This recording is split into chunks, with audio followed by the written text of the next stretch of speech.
may nakita akong isang lalaki. Nakaupo siya at nilapitan ko abang dala ko ang bigas na ibibigay na para sa kanya.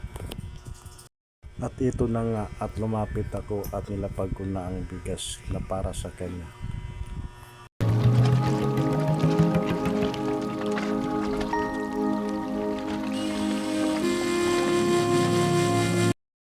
Nagpanggap nga pala ako dyan na isang delivery rider. Kunwari may tinatawagan ako, kinakausap ko kunwari yung tao nagpapadala niyan, habang si tatay ay nakatingin sa akin. At sinabi ko nga sa kanya na, "Tay, ikaw ang magbabayad nito." May nagsabi sa akin ay bibigay ko daw sa iyo at ikaw daw ang magbabayad. Sabi ni tatay wala daw siyang pera. Sabi ko kahit piso lang tay, pwede mo nang bayaran yan. At bigla naman siyang bumunot sa bulsa at kinuha yung pera. Di ko nakala na 5 piso ang ibibigay niya, ay piso lang ang hinihingi.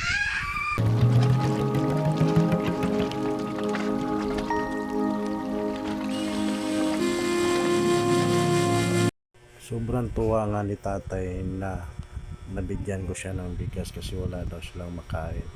Di daw niya inisip na sa dami ng grupo dyan na siya pa daw ang nadaanan ko at nalapitan at nabigyan ng bigas. Sabi ko, tay, para talaga sa iyo yan. Kunwari lang talaga ako kanina na delivery sa iyo yung bigas at bayaran mo, pero hindi sa iyo talaga yan.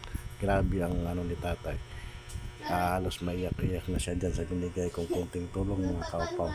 So ayan nga, kita nyo naman sa video. At binali ko nga sa kanya yung 5 piso na binigay niya sa akin. Isang piso lang yung hiningi ko, 5 piso yung binigay niya. Binali ko nga sa kanya at sinabi ko, nagbablog lang ako tay, ayan yung cameraman ko. Yan.